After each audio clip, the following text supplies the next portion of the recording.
Alhamdulillah, wassalatu wassalamu ala rasulillah, thumma amma ba'd. I didn't share a title because this was not going to be a lecture, it was going to be a rant, inshallah. And it was going to be a rant about a frustration I've been feeling for a long time that I want to share with you, and hopefully I want you to feel it with me, if you don't already. Okay? Alhamdulillah, thumma alhamdulillah, I've gotten a chance to get intimately close to a good number of communities all over the country. And I've noticed a serious contradiction. You have a town like Houston, and you have Muslims spending more than almost 3 weeks studying Islam day and night in one part of it. And not too far from here, maybe within a 1 mile radius, you have Muslims doing things I can't say here. And it's the majority. You have masajid where people are coming for Jumu'ah prayer, and they have some serious problems. Like, when I say serious problems, I'm not just talking about theological issues, which are serious. I'm not just talking about issues of ignorance in terms of knowledge. That's serious too. I'm talking about serious psychological problems, serious family problems, drug, alcohol, you name it. They're coming to Friday prayer.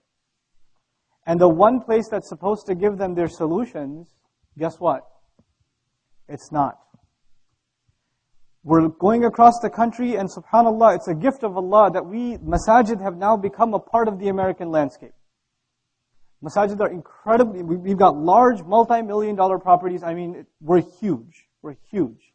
And subhanAllah, how we've been able to raise those funds. Because usually, the masjids in the world landscape, they are government-funded projects, or they're public projects.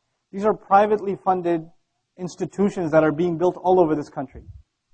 And yet, these same masjids are not equipped, not nearly equipped, for the most part, to deal with some of the most basic problems of the Muslim community. I'm going to share this problem with you at 3 levels. First, I'll just talk about the youth. Just the youth. I would argue, theoretically, that there are 3 kinds of youth, Muslim youth. There are 3 kinds of Muslim youth. There's the you kind of youth. You know what that means? They're somehow identified as religious. They're attending religious programs and they're learning in whatever capacity. They're attending some sort of a halaqah. They have some sort of a relationship with an imam or two, right? They're watching videos on YouTube, downloading MP3s off the internet, reading articles, books, this and that. Blogging on religious websites, asking fatwa questions, that sort of thing. Religious youth. On the other end of the spectrum, you have the messed up youth. Who are these guys? These guys are Muslim too, but you wouldn't know. You would not know. And the things that you say astaghfirullah to, the things that you pass by and you say, la hawla wa la quwwata illa billah, that's nothing for them. That's just the beginning. They are up to some really bad stuff. Really bad. And it's so bad that if I sit, and we've actually done this in Virginia when I was there, you sit down with a couple of imams and you explain to them what the youth are doing. You take a couple of messed up youth that you can talk to, you bring them over, and you say, why don't you, Mr. Messed Up Youth, tell Mr. Imam here what you guys are up to? And the imam refuses to believe it. No, come on, that's impossible. Does that even exist? Yep, that exists. It's a scary reality. That is the messed up youth. And then there's the middle youth. You know who they are? They used to be party animals. Then they somehow accidentally stumbled upon an MSA. Or accidentally clicked on a YouTube video. Or one of their friends became religious or something. And so they're kind of, sort of inclined. Maybe they'll put hijab on sometimes. Maybe they'll let it grow for a couple of days. Right? But then they sometimes drift back, then they get pulled here. They're sort of in the middle. They're good kids. They're good kids. They're not as bad as the messed up youth, but they're in the middle. So you got 3 kinds of youth. You know what my theory is? My theory is most of us were messed up. Illa masha'Allah. Most of us were messed up. And then slowly we started transitioning. And eventually we became what you could call religious youth. A lot of us, okay? We became I'm not saying you're good people. I'm just giving a social term, okay? I don't know the state of your iman and you don't know the state of mine. But we became religious. And when youth become religious, you know what happens? The way they speak changes. The things they like and they dislike changes. The friends they keep company with naturally changes. Because how do you make friends? You make friends based on common social activities, right? So you're not hitting up the movie theater, you're not going to the club anymore. You're not hanging out with your non-Muslim friends who curse, all the time. So obviously you found new friends at the masjid. You found friends among students of knowledge, etc., etc. So your culture changed. Your culture went through a paradigm shift. And this change, you know who started noticing this change in you? Your family. We'll talk about that a little later. When a lot of you went through this change, your family started noticing that you're going through a change. For a lot of you, this is a reality. But then for others, you got cut off from your friends. You slowly got drifted away completely from your friends. Now tell me, if I was to put percentages on this, what percent of the youth do you think are religious? Just throw a number out there. You're very generous. I'd give a fraction of a percent. I'd give a fraction of a percent to religious youth. I'd say about 10, 20% at the most would be the kind of sort of convention youth, right? Those youth. And then I would say probably the vast majority of Muslim kids, Muslim youth, are messed up. They're entirely messed up. And they have little to no exposure to Islam. But you know the gift of Allah to us? The gift of Allah to us is, even the messed up youth, a good number of them show up to Jummah prayer. Even they show up to Jummah prayer. Now, this event has a tuition. You have to make a sacrifice to come here. You have to take a flight. You have to book a hotel. You have to make arrangements to be here. If there's a program at the masjid, flyers have to be passed out. Facebook events have to be made. Emails have to be sent out. People have to make phone calls, encourage each other to show up. How many flyers are sent out for Jummah prayer? Any Facebook event for Jummah prayer? Coming this Friday. Nothing. Nobody else. Who's the khatib? I don't know if I'm coming this week. I don't know. I don't know who the khatib is. The khatib could be the kind of khatib that makes you want to bang your head on a wall. You'll still go. Allah created this institution for which it's a national convention of the Muslims every week. Allah designed it so that Muslims can stay in touch with their religion, no matter how messed up they get. There's still something there. So now I want you to appreciate what a strategic role, what a critical role the khutbah plays in the life of a community. I'm giving you reality. I'm giving you just realistic, personal experience stories. Kid shoots up some drugs in the parking lot of the masjid in his car, sniffs it up, then comes to Jummah prayer. He comes there. And he's listening to a khutbah about some technicalities that were discussed in the 8th century or the 12th century. Or he hears names of 18 scholars that this young guy who's a student of knowledge, he learned all this knowledge, so he's got to regurgitate it somewhere. So guess where he finds the opportunity to regurgitate his knowledge? At the minbar. He's going to let people know how much he learned. Right? Does anybody in the audience care? Nope. And then you know what else the youth does? The youth brings up, and some of you are not going to like what I'm going to say, but I'm going to say it anyway because it hurts my feelings. Only because of that. And I'm seriously concerned. The religious youth are of different ideologies. The religious youth belong to different ideologies. And because we're youth, and before we were youth, it was this gang versus that gang, Lakers versus Knicks or whatever back in the day, Bulls versus whatever, Spurs. But after Islam, after you became religious, guess what it became? This school versus that school. This theological understanding versus that theological understanding. This many tarawih versus that many tarawih. This masjid versus that masjid, this imam versus that imam, etc. This speaker versus that speaker. Don't listen to that guy, he'll send you to hell. Don't listen to that guy, he'll send you to hell. Oh man, you listen to that guy? Oh, you're going to hell too? Okay, then I don't want to talk to you anymore. We created this. Not based on knowledge, most of it. Most of it is based on just immature rhetoric. Immature garbage. So we brought this where? The tragedy is we brought this immature nonsense to the minbar. We brought it to the minbar. So, in essence, I went to business school, so I'm thinking of it from a marketing business point of view, okay? Here we are, a fraction of a percent, debating and fighting each other over territory over how much of the Muslims? That fraction of that 1%, while the rest of them can forget, who cares? Who cares about them? I don't even care. We have forgotten that they even exist. Our debates, our blogs, our discourse is relevant to a small minority. You should be grateful that you're even having that discussion. The vast majority of people are gone. They are out there. I give the Divine Speech seminar, and it's open to Muslims and non-Muslims. So a few non-Muslims have attended also. The one I gave in Tampa, Florida, this youth came up to me at the end. And the first night is just the beauty of Surah Al-Fatiha. It's a little bit technical, but most of it is pretty straightforward. He came up to me at the end. He said, I haven't been in the masjid for 6 months. One of my friends told me to come because there's free food tonight. He came up to me and told me. And then he pulled me to the side and he told me he's 17 years old, Muslim kid. He's into martial arts, a well-built kind of guy. And he's done things in his life that you wouldn't want to know about. He's already done them. He said, how do I change myself? I'm addicted already. How do I get rid of this stuff? And why is he asking me? I don't live there.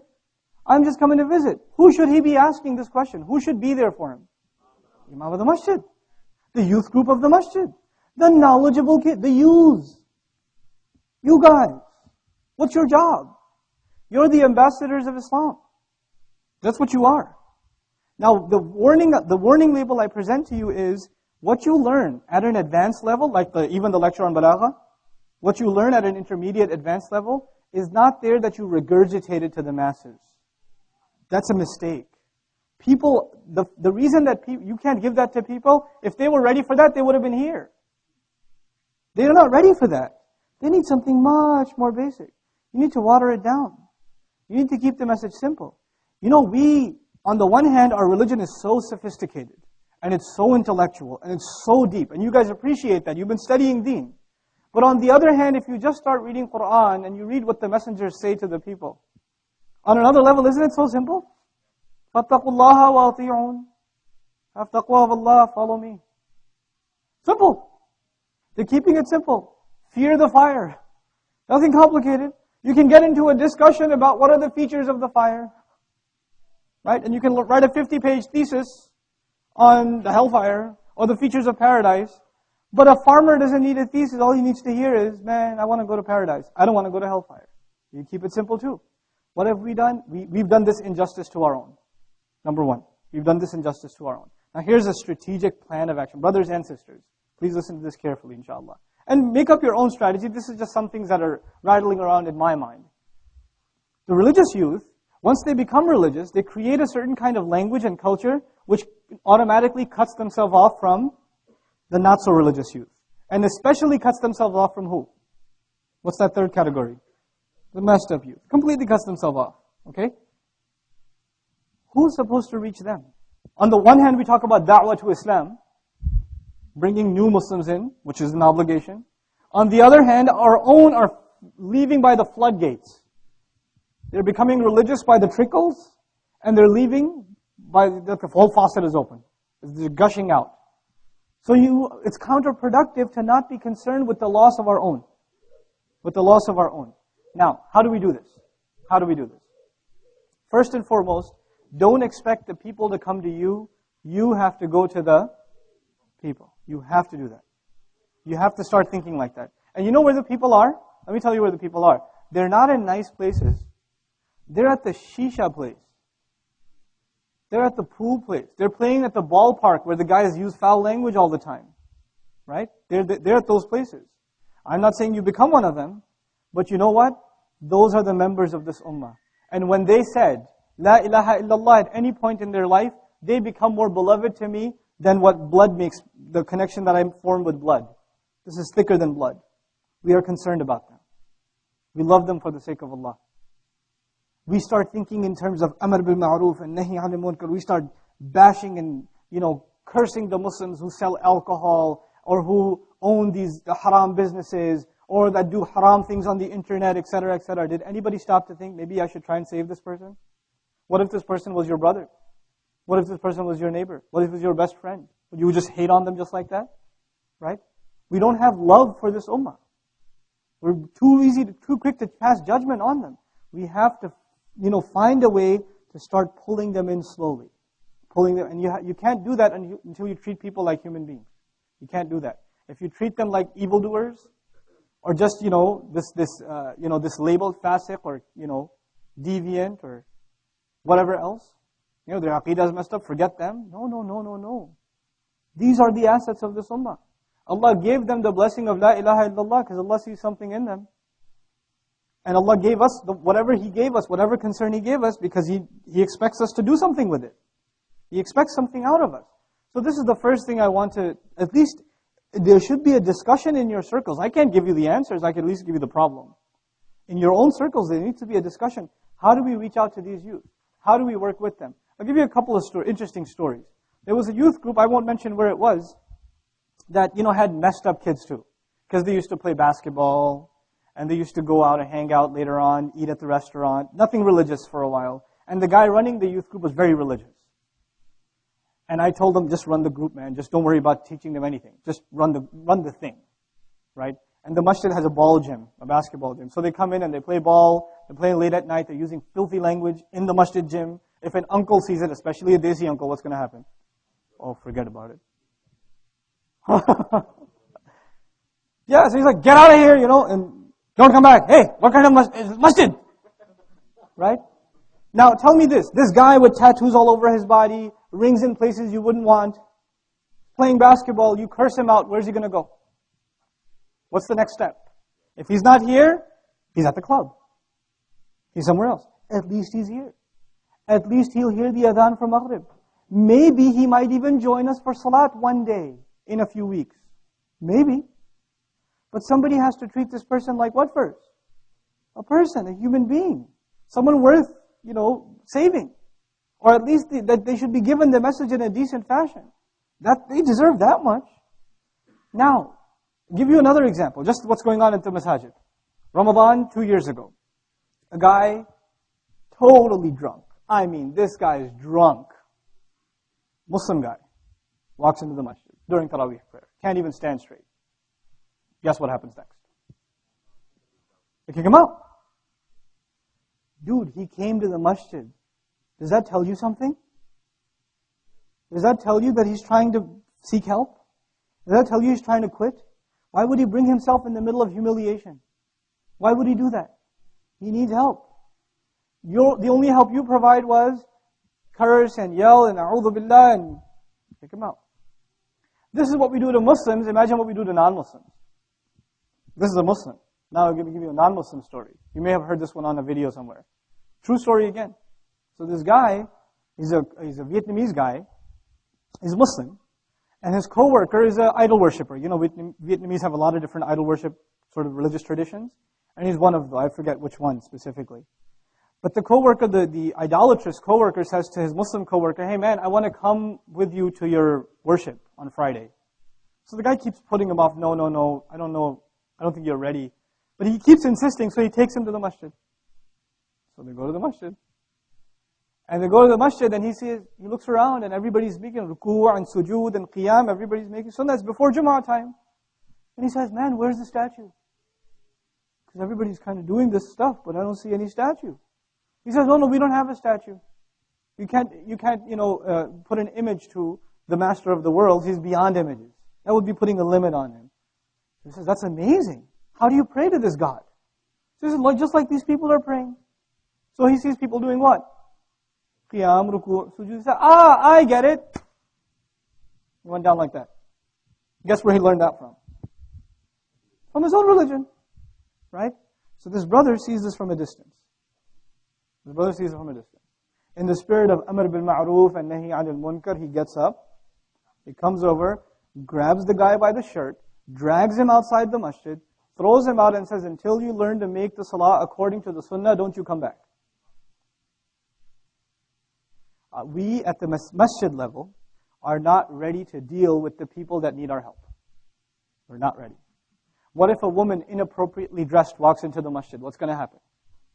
What if a guy that's covered in tattoos, like some MMA fighter or something, walks into the elders in the masjid, oh my God, the Dajjal came so early? All hell will break loose. We're not ready to deal with people. What da'wah are we talking about? What are the da'wah centers? You don't need to build a da'wah center. They're already built. What are they? It's the masjid. And who are the da'is of the masjid? The students of knowledge, the youth. They are the eyes and the ears of this ummah. They are the faculties of this work. You. So you have to understand, number one, the critical role that you're in as far as the work of this ummah is concerned. But I want to bring it closer to home. Remember I said when you turn a religious leaf, who starts noticing you're changing? Your family. Let's talk about that a little bit. So your family starts noticing that you're not taking that thing off your head. Your family also starts noticing that it's getting a little fuzzy out here. And your friends have the fuzzy stuff too. Your friends changed. You don't hang out with those other boys anymore. So your mom gets a little concerned. She says, I want you to be Muslim, but not Muslim.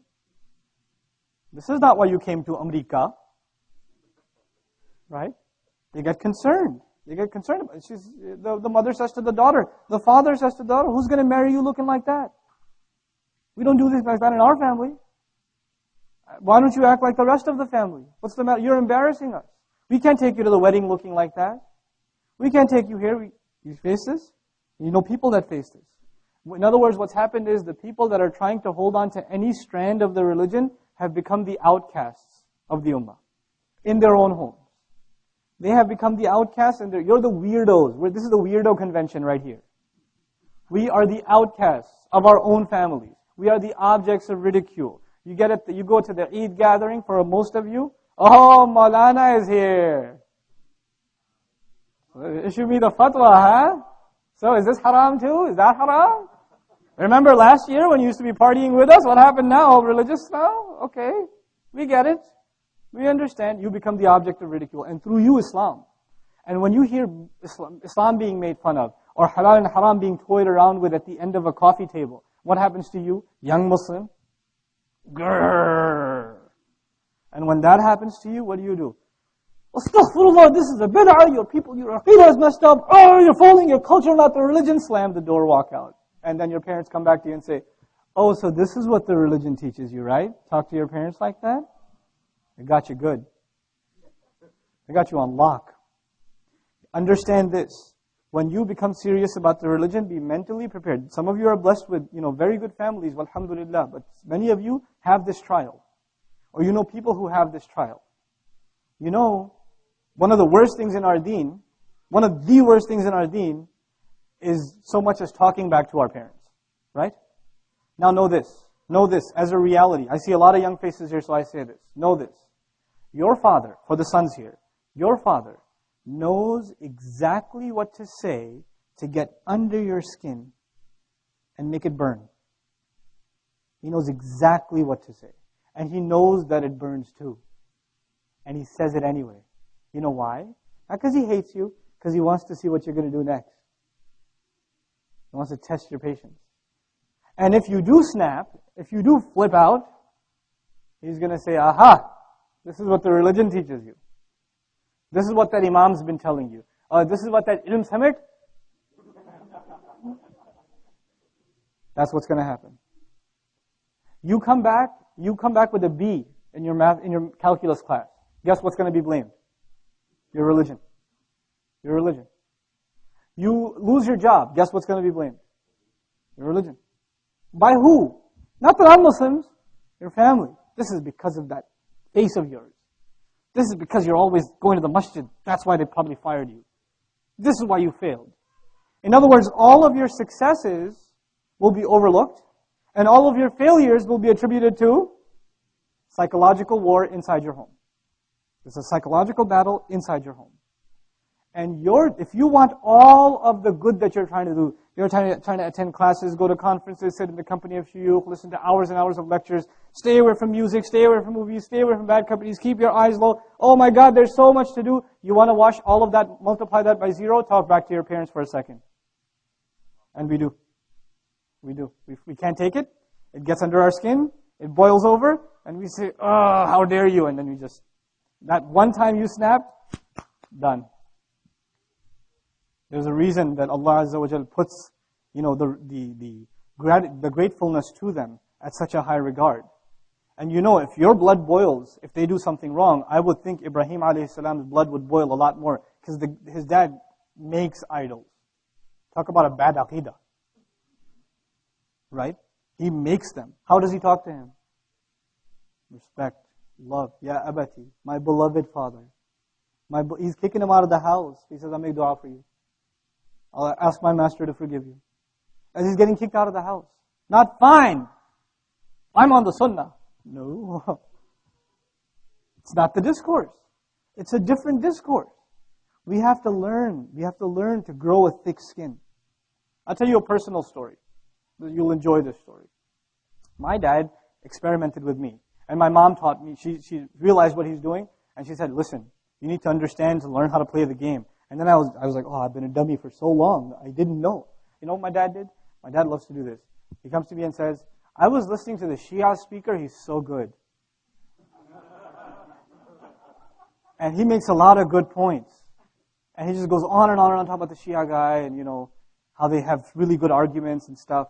And I'm cringing and my face is turning colors. And then my mom told me how to play the game. So the next time he came up to me and said that, I said, yeah, I heard him. He's awesome. I mean, his arguments were unbelievable. My dad says, don't listen to him.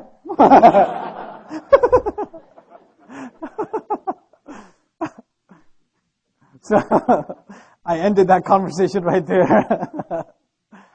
But the idea is, know that your parents will psychologically test you. You think they don't understand? Man, they were changing your diapers. They understand you. They know what you're all about. They've sized you up. They have. Don't underestimate them. They don't get it. They don't understand my concerns about Islam. They do, please. They do. Relax. Learn to first develop the family relations. If you are studying the deen and you're destroying family relations at the same time, your priorities are somewhere they shouldn't be. You need to fix family ties. This is a fundamental of our religion. It's a fundamental premise of our deen. And now let me tell you the last thing I want to share with you about my rant, about how there's this dichotomy. You don't have to raise your hands. I'm going to stereotype all of you anyway. I've already stereotyped you as the weirdos in your families. Why would Allah put you in that family anyway? Why wouldn't He put you in Abu Hanifa's family or Imam Shafi'i's lineage where all your uncles are hufad of Quran and muhaddithun? Why do you have a sister that's so nasty? Why do you have a brother that's, oh my God, I don't believe this guy? Why do you have cousins that are just completely on a different planet? If they were not family, you would have never met them. You would never even want to look at them. They're so different from you. And that's, to me, this is my deviant understanding, is exactly the point. Allah Azza wa Jal made us family with people so we could become Islam's ambassadors to them because nobody else was going to reach to them. Who was going to reach to them? We were. When I'm giving a speech to you guys, you're actually here to listen to me. Let me try giving the speech to my cousin. Let me try giving it to my uncle. Let me try giving it to my mother. How's it going to go? Acha boy. That's in Urdu. Or be quiet. Right? Get out of here. It's just you. Sheikh Yasir, his parents came, and I was really honored. He came and he told me that you came to see me. I was like, he didn't come to see you. He goes, it's just me. Right? Family is family. It's just family. So you will get overlooked. You may have a lot of respect. You're running the halaqah. You're the MSA president. You're the khatib. You're this, you're that. You're the qabila, the amir of the qabila. You're the guy that went to Ilm Summit from the community, but you're nothing in the family. You're nothing. Get used to that. Make da'i as a nothing. Make da'wah as a nothing, rather. Learn to take the hits. Learn to take the insults and live with them. Pull people out slowly. Change their behavior towards you. Be the best to your family, and that is the da'wah of Islam. They don't need your speech. They don't need the notes from this class. They don't need the notes from the entire summit. They don't. Your family doesn't care for them. They don't. You know what they need? They need you to go home without asking. You vacuum the house for your parents. You do the groceries. You buy your mom some flowers. You do stuff without even asking. Your dad always wants you to get better grades. You focus on that one class to show your daddy you got those better grades. Not for the grades, but for your father, because making your father happy will serve your deen in the end. Think long term. Think long term. Start thinking about the relationship with your family. I've noticed too often, young Muslims that are serious about religious learning are overlooking family obligations. They're overlooking family obligations. And this is the bigger problem. And the second tier problem is that they're becoming self-righteous without realizing it. What does that mean? They see other Muslims that are in the rut. They see other Muslims that are in the haram, and they assume somehow that they are what? They're better, or at least they're not doing that. Astaghfirullah, I wouldn't associate with those people. Where were you 2 years ago? Were you not there? Who pulled you out, right? Who pulled you out? Allah Azza wa Jal mentions this in the Quran. The ayat of the journey of this ummah. يَا أَيُّهَا الَّذِينَ آمَنُوا اتَّقُوا اللَّهَ حَقَّ تُقَاتِهِ وَلَا تَمُوتُنَّ إِلَّا وَأَنْتُمْ مُسْلِمُونَ. Taqwa was the first thing. You developed taqwa inside you that brought you to this concern about not dying unless you are what? Unless you're a Muslim. And then what held you on to this taqwa was the next step. وَاعْتَصِمُوا بِحَبْلِ اللَّهِ جَمِيعًا. But then when you hold on to this rope, which is the book of Allah, what is the next instruction? وَلَا تَفَرَّقُوا. Don't divide among yourself. What did we make as an easy observation about religious youth? What happens when they get religious immediately? Division is the first thing that's associated with them. لَا تَفَرَّقُوا. وَاذْكُرُوا نِعْمَةَ اللَّهِ عَلَيْكُمْ. You know what should be the public discourse? Here's the ayah. Make mention of the favor of Allah upon you. Be positive. Make mention of the favor of Allah upon you. إِذْ كُنْتُمْ أَعْدَاءً فَأَلَّفَ بَيْنَ قُلُوبِكُمْ فَأَصْبَحْتُمْ بِنِعْمَتِهِ إِخْوَانًا وَكُنْتُمْ عَلَى شَفَا حُفْرَةٍ مِّنَ النَّارِ. You all were at the very edge of hell. That's where you were. فَأَنْقَذَكُمْ مِنْهَا. Then He rescued you from it. Allah rescued you. So Allah is the one who rescued you. So instead of looking down upon the next, find a way to rescue them. You know, last story I'll give you, and I'm done, inshallah ta'ala. One of my heroes in the country as far as da'wah is concerned, and real genuine concern. We should learn something from this brother, his brother Eddie from the Deen show. He says corny things sometimes, and that's part of his deal, you know. It's all good though. But if you hang out with this guy, he is a da'wah machine. This guy is incredible. He is absolutely incredible. He doesn't see, oh man, what's this guy going to think? What's that guy going to think? I'm going to talk to them about Islam. He will talk to everyone. I mean, I was walking down the street with him, and there's this guy in a wheelchair, and we're just waiting, just standing there waiting to cross the street. He turns over, man, don't you think we should just worship one God? And the guy's like, yeah, of course. And he goes, yeah, that's what I'm saying. People just worry about themselves. They don't worry about the one who created them. Don't you think so? He goes, yeah, I do. And we just have a 5-minute conversation. And he says, here's my number. I want you to come over. By the way, this is Islam. This is when you really worship one God. Well, who of us would have the courage to just start a conversation? Well, man, this guy's going to curse me out. He's going to stab me. If you're in New York, then, right?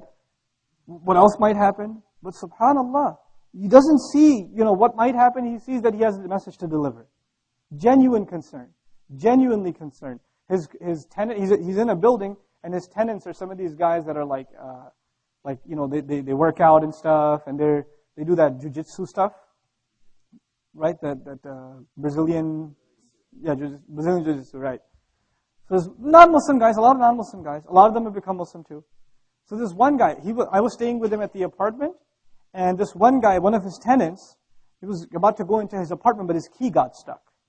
You know how sometimes your key gets stuck? A split second. He goes, hey, Mike, come here. I want to talk to you. Come inside. I got something for you. And he pulls him into the apartment where I'm staying. He says, you asked me, I told you about Islam that other day? He goes, yeah. Well, here's a guy you can ask everything you want. He put me on the spot. And, this guy, the guy I was talking to, apparently he wanted to be an MMA fighter. Chopped up like this. Literally tattoos everywhere. And he wants to know about Islam. Before passing judgment on who he is, just deliver the message. I know brothers that were skinheads. They got their tattoos in prison. They went to jail for killing black people. Or allegedly killing them or something. Or violating their rights, etc. in the most horrendous ways. And when they got released and took Islam, now he has an African American wife. 8 kids. Right? SubhanAllah. Don't pass judgment. Don't pass judgment. Don't pass judgment. This is the number one problem we're having. Undermine that discourse. Make that discussion about the ideological clash, make it irrelevant. There are bigger fish to fry. We got bigger problems. There's a serious reality outside we have to face in our family, among the youth of the Muslims, and then talk about the Muslims at large. May Allah Azza wa Jalla just give us a sense of perspective and concern for the rest of this ummah, May Allah Azza wa Jal teach us how to use our knowledge wisely and to deliver the words of advice and of nasiha in the place that is appropriate. May Allah Azza wa Jal put barakah in our words, because in the end our words don't change people, Allah changes people. So may Allah Azza wa Jal put barakah in our words and reward us for the efforts that we make to serve His deen. Subhanakallahumma wa bihamdik. Nashhadu an la ilaha illa anta. Nastaghfiruka wa natubu ilayk. Assalamu alaikum wa rahmatullah. Allahu Akbar. Questions? Is this questions or something? Comments? Shoes throwing? You had mentioned that Jummah is an institution for how we can reach the rest of you. Yes, everybody. But for our families, is there any institution that's in place that we can use to? Yeah, for our families, the institution now has become YouTube. You know, for the women in the house and stuff, they need to get hooked on some of this stuff that's available now. And some of it's really, really good. Some of it is really, really good. You have to start finding, you know, there are some speakers that are academic, and there are other speakers that are just pure entertainment value. Right? And the student of knowledge says, I didn't learn anything from his speech.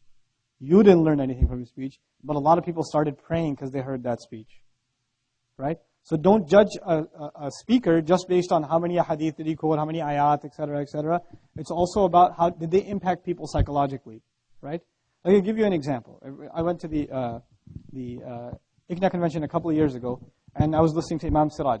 You know, he's like a father figure to our community. May Allah preserve him and continue to give him shifa. You know, he's giving a speech, and his speech sometimes goes everywhere. Everywhere. From like, once upon a time I had a dog, to like everywhere. And I was passing by a truck, all kinds of stories. And at the end of it, a serious student of knowledge will say, I don't know about that speech. But you know, the guy next to me was like, man, I got to start praying. He didn't say a word about prayer. But it has that impact. It has that impact. So different people need different things. So since you know the temperament of your family members, you have to find the kinds of stuff that might appeal to them. And you have to be a little bit more creative in getting the message to them. Your favorite speakers are not going to be their favorite speakers, for example. Right? You have to use a little more creative means. The other thing that some masajid have done very successfully is they've made the masajid a place of halal social gatherings. So, and one of the things that attracted me to the community that I moved to is the families get together all the time. And so the masjid becomes the place to hang out, and slowly religion comes into play because you're at the masjid anyway. So now just, you know, the women start networking with other women that are in touch with the deen, and it slowly starts reeling them in. Nothing happens overnight though. Nothing happens overnight. Yeah. You mentioned something about, you know, youth that are, you know, too zealous with their parents, and, you know, their parents are provoking them, and sometimes they snap. Yeah. And so after they snap, of course, the father-son relationship, mother-daughter relationship is somewhat ruined. No, it's not. Or there's that tension then. Yeah, so you think there is. When a child snaps at their parents, you think there's tension, right? Okay, go get slapped. Go massage their feet. Don't move until they kick you off. Okay? Beg them to forgive you. Kill your ego when it comes to your parents. Kill your ego. Don't say there's tension. We don't talk anymore. He looks at me funny. Get your ego in the way. Get your ego out of the way. Be at their feet. They love you. Your mother gave you birth. Your dad held you in his arms. There's love there. It's your abruptness that caused that friction, but it's you turning back into that 2-year-old that will remove it immediately or over time. But you have to tear away at it. You have to crush your ego. They don't. Don't expect it from them. Don't expect them to give you an inch. But you have to give miles and miles and miles. You understand? It's a difficult journey. It requires thick skin, but this is a kind of jihad. This is a kind of jihad. In Surah Al-Ankabut, jihad with the parents. وَإِنْ جَاهَدَكَ عَلَىٰ أَن تُشْرِكَ بِمَا لَيْسَ لَكَ بِهِ عِلْمٍ فَلَا تُطِعْهُمَا وَصَاحِبْهُمَا فِي الدُّنْيَا مَعْرُوفًا. Don't obey them, but accompany them at the same time. SubhanAllah. Then a sister, inshallah. Yeah.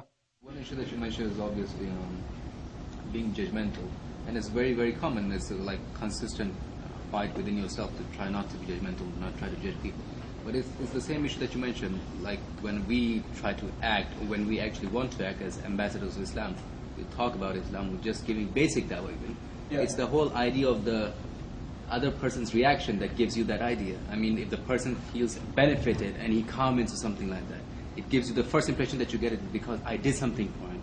So you do understand that being judgmental, even though without doubt is not excusable, is a byproduct of the fact that you have gained some knowledge, which is something that the person did not have, and you were able to. Yeah, when I say judgmental, I'm not saying you shouldn't be aware of who they are. No, I understand.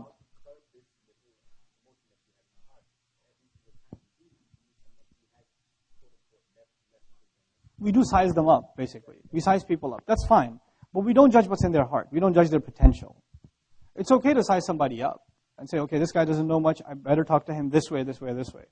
This person seems to have this kind of problem. You could, this is part of basira, and this is part of having insight, and this is kind of like, knowing your audience.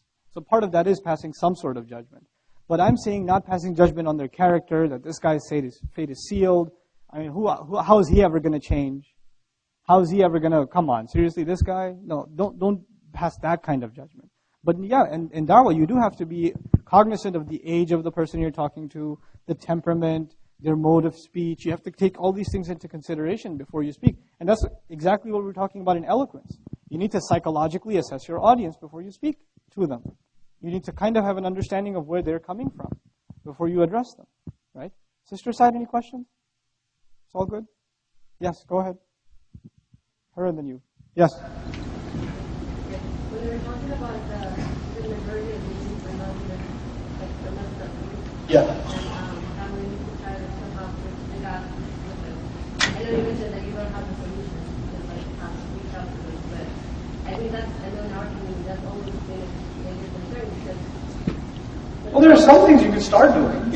How would you actually, where do you find them? I mean, is it going to be a circle of art? Are we going to go there? And how do you attract them? How do you? First of all, you need to have amazing youth groups. Amazing youth groups. I love YM. I really do. I love these guys.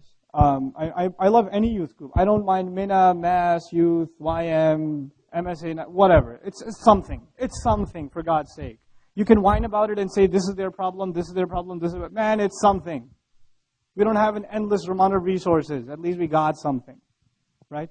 But the thing that I loved about YM in particular was they had guys that were in gangs coming to YM meetings and playing ball or whatever. First of all, every masjid, the biggest investment to me for teenagers, ball court. Have a baller ball court. You better have it. You better have ping pong tables for the uncles really. And the fact that we're playing tells you we're getting uncled, okay? But you need a nice basketball court. You need a sisters' lounge, a place where sisters can hang out. Some of the Muslims lose their way most in suburban towns. In big cities, Muslim population is big, a lot of Muslims in college, a lot of Muslims in high school. You kind of even though you're messed up, there's still places, avenues you can find a social outlet. Like in Houston, there's a lot of Muslim youth hanging out, right? But in Birmingham, Alabama, where are you going to go to hang out? Right? IHOP? Where are you going to go? Right? So what did they do? They did something really smart at the masjid there. They made a sister's lounge, a brother's lounge, and it's just a place to chill. It's like they're a Starbucks inside the masjid or something. It's not a Starbucks. Don't pass fatwa, okay? They're just hanging out there. They're doing homework there. They're discussing there. They're socializing at the masjid. The sisters among themselves, brothers among themselves. They found an acceptable outlet to get together. And when they're there, the adhan is called. They make salat too, right? But we need to create these alternatives. And if they're not there, we need to produce them. And if, you don't have to solve the problems of hundreds of thousands of youth. 3 or 4 kids that are messed up, you need to start hanging out with them a little bit. Maybe part of your Islamic work is that you take them out to dinner every once a week. You don't discuss Islam with them for 6 months, it's okay. Build a bond with them first. Build a connection with them first. Then maybe bring up a hadith or two. Or maybe slip in a salah at the masjid. Right? It takes time. You're dealing with people, they're not robots. You don't say, this is fun. Okay, and just start praying. It doesn't work like that. People take time in curbing their behavior, but you have to build a bond with them first. And that requires a lot of patience. It requires a lot of patience. Think about the work of the Messenger of Allah sallallahu alaihi wasallam. Think about the work of Nuh alayhi salam. It's not like he's talking to a different audience for 950 years. Who's he talking to? Same bunch. Same bunch. You try giving da'wah to somebody, they get annoyed with you in 45 minutes, they get annoyed with you, then you come back to the same guy and annoy him again, and then the same guy, and you do it for a week. Can you imagine trying to do that? What the attitude of that person would become towards you? Can you just imagine? The messengers, alayhim salam, go back to the same people over and over and over and over. And who do they go back to first? Who was the messenger commanded to warn first? Andir ashiratak al-aqrabin, right? Warn the closest of your family. That's who we are obliged to warn. Those are the people that we owe our da'wah to first. So, develop that concern, inshallah ta'ala. There's a sister in the back and then I'll come to you. Yeah. Some of the things that you is people, we try to connect with you, but there are some people who go way too far from it. For instance, I've had the other sister who was talking about practicing now, comes to me and she's so annoyed because another sister asked, what do you think about the hijab? And the person answered in a way that led the other person to think that really the hijab wasn't right. So one of the things that I think that's another problem. A lot of people. Just to reel them in, we sort of water it down for them. Yeah, that's a real problem. Where can we be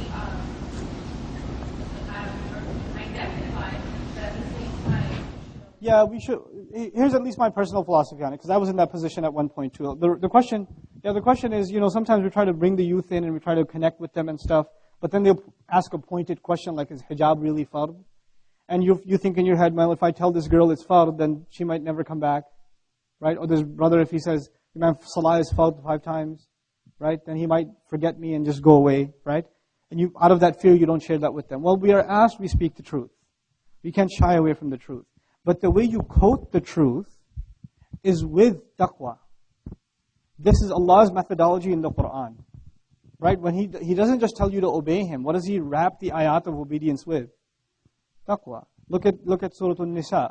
Ayat of inheritance, where did they begin? Ya ayyuhan nas, ittaqu rabbakum. Look at the ayat of divorce in Surah Al-Baqarah, right? What keeps happening at the end of every ayah? Wattaqullah, wa'alamu anna Allah ya'lamu ma fi anfusikum, fahdharuhu.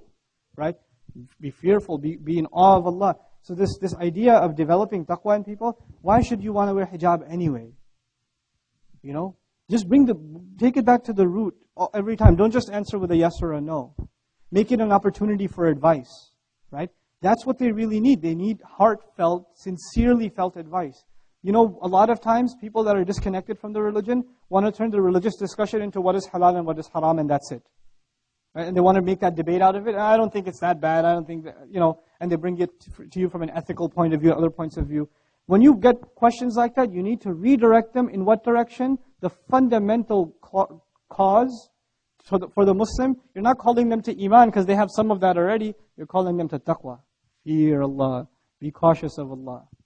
You find a way of instilling that fear and that awe of Allah. He's done so much for us. What should we do for Him? What do you think? So you put it in a psychological way. You don't necessarily try to intellectualize the issue. You try to put it in a sort of a heartfelt kind of a way. It's very important, just how you speak to people, right? Because if you don't speak to them like that, it feels like you're trying to win an argument. And you'll never win that way. Even if you're right, you'll lose. Even if you win the argument, you lose. Because they become antagonistic towards you. You had a question, I think. Okay. Yes? I know you kind of answered this, but how do you deal with those uncles who are trying to poke you? And the only thing they're interested in talking about is politics that they're not poking. Okay, the uncles that are trying to poke you, you should be the best of friends to them. I know uncles. I should have done a PhD in uncle psychology, okay? I know uncles. Uncles poke you because they get a kick out of irking you. You become their friend, they'll stop bothering you. You initiate the discussion. You don't walk away from them. Hey, come here, beta. Come here, I got to ask you something. No. You go to them. You ask them. You say, hey, want to go grab some chai after the salat? Chill out with the elders. And it'll break the ice. You have to initiate that. A lot of times youth are allergic to the elders. That's a problem. It's weird. Right? Have a youth group, but that doesn't mean you alienate yourself from the elders. Right? It's a big problem in our community that the two are at odds sometimes. They shouldn't be. It should be one cohesive whole. Right? Yes, I've been holding off on you. Yeah, I was just going to say, Jazakallah khair, like, this topic is way overdue. I really appreciate you addressing it to, like, the Jama'at here. Just a quick reminder to myself is that the hadith where if you are used in Allah's guiding of someone is better than the world and everything in it. So whenever we get tired of, doing dawah on one person, we don't seem like there's any progression going on, just remember that hadith of if you are used to guide someone, it's literally better than everything. It may not be as fun as Usul al-Aqidah or heresiology or other subjects that someone from Harry Potter, but alhamdulillah, just remember that hadith, the motive. So if you could elaborate on that, that'd be great. Yeah, I think you did an excellent job doing so. I think I should hand you the mic to repeat that. Really. Yes, please. You have that.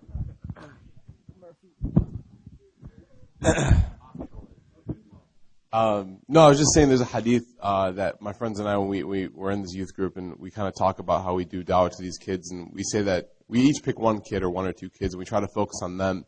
We don't try to go for the home run and get 30 kids to come to Al-Maghrib. Alhamdulillah, we've had a lot of success, and one of our mantras, one of our main mottos is the hadith where Rasulullah tells us, sallallahu alaihi wasallam, that if you are used by Allah to guide one person, it is literally better than everything in the world, like the entire world and everything in it. And so, what I was saying was that it might be, not as fun as coming to Ilm Summit, having 2 weeks of jam-packed knowledge with all the shuyukh and everything, but remember the goal. Remember the end is that you're getting everything, you're getting something that's better than the world and everything in it, inshallah. So, Jazakallah khair to Sheikh Nouman, and sorry about that. Jazakallah khair, Ustad Nouman Ali. And one of the things that really gives me a lot of optimism for the future is the amount of cooperation that we see for the first time between so many different du'at and so many different institutions. As you know, Nouman Ali is not actually a part per se of Al-Maghrib. He started Al-Bayyinah. And you all know dirty politics that happen every single masjid, every single community. One of the things that alhamdulillah, and I'll tell you in all honesty, Al-Maghrib has stayed clear of is politics. And anybody who is inshallah sincere for the da'wah, they find this from Al-Maghrib and we find it in them. And Ustad Nouman and ourselves, as you know, we formed a cooperation, we formed a very positive force for the ummah. He teaches what we don't teach, we teach what he doesn't teach. And it's something that alhamdulillah everybody benefits from. And this isn't just the first. Inshallah there are other mergers as well. We're talking about other groups, other organizations. And I think that it bodes well for the future. Alhamdulillah, it bodes well. That a group of dedicated du'at and scholars and activists and tajweed teachers and teachers of Arabic nahu and balagha and specialists in fiqh and aqidah. Alhamdulillah, do you guys not see the complementary nature of all of your instructors? I'm not a specialist in some fields, I'm a specialist in others.